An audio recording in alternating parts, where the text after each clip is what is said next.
नमस्कार दोस्तों, इसरो ने चंद्रयान-3 को 14 जुलाई को लॉन्च किया गया था।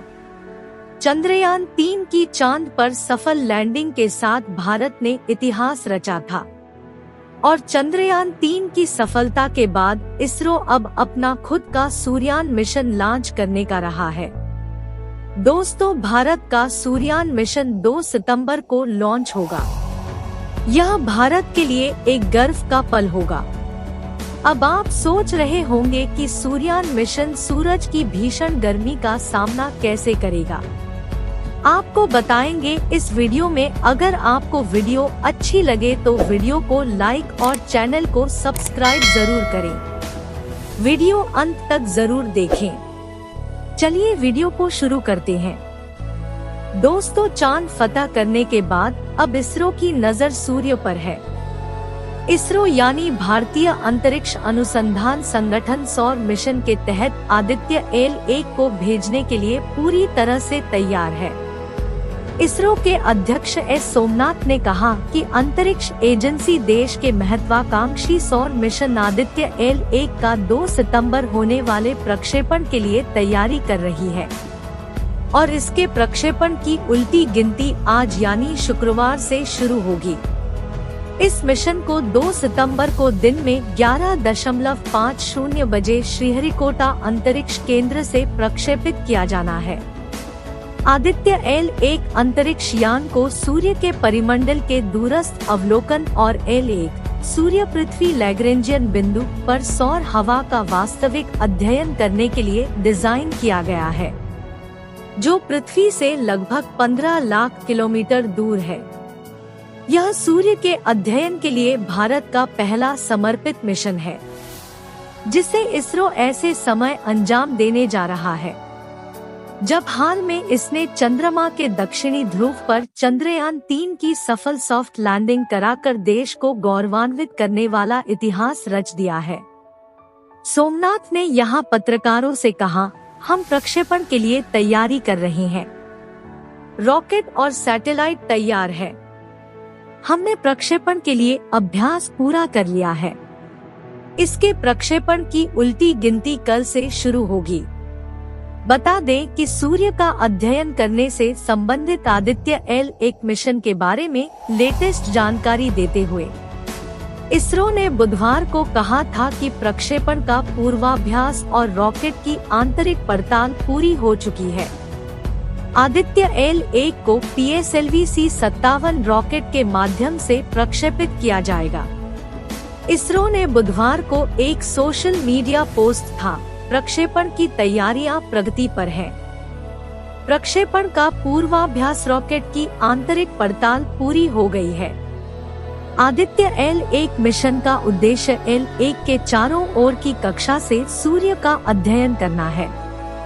इसमें विभिन्न तरंग बैंडों में सूर्य के प्रकाशमंडल, वर्णमंडल और सबसे बाहरी परत प्रमंडल का निरीक्षण करने के लिए 7 उपकरण लगे होंगे।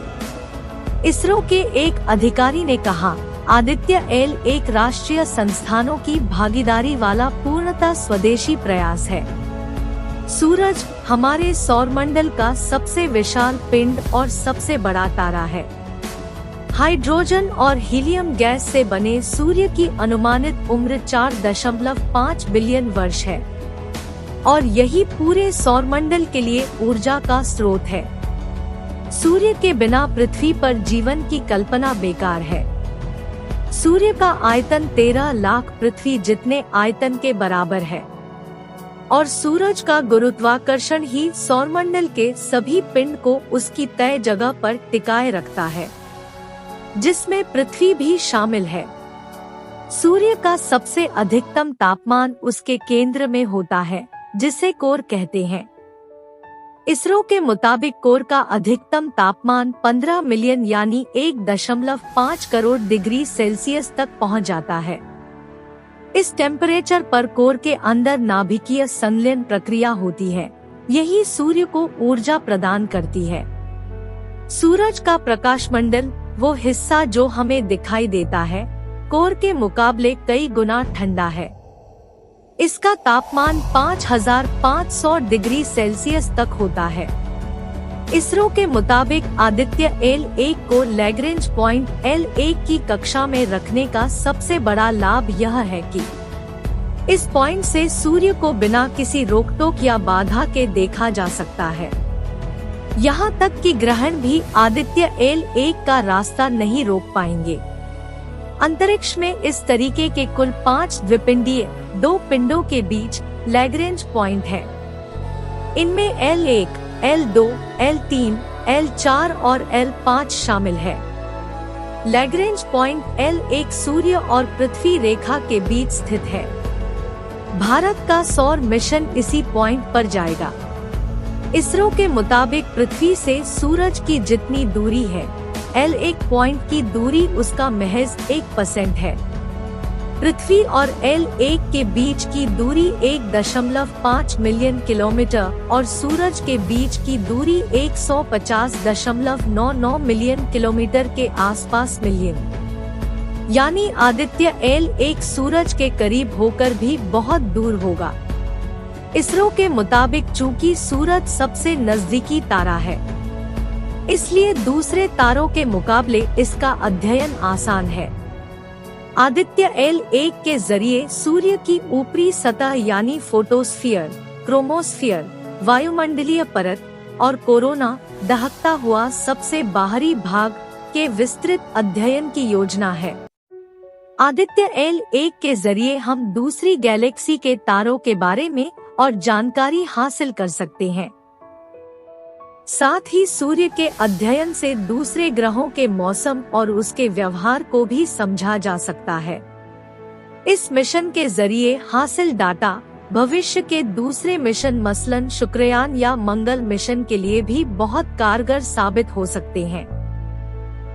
भारत से पहले अमेरिका की स्पेस एजेंसी नासा, यूरोप की स्पेस एजेंसी और जर्मनी ने अलग अलग और संयुक्त रूप से सूर्य के अध्ययन के लिए मिशन भेजे हैं।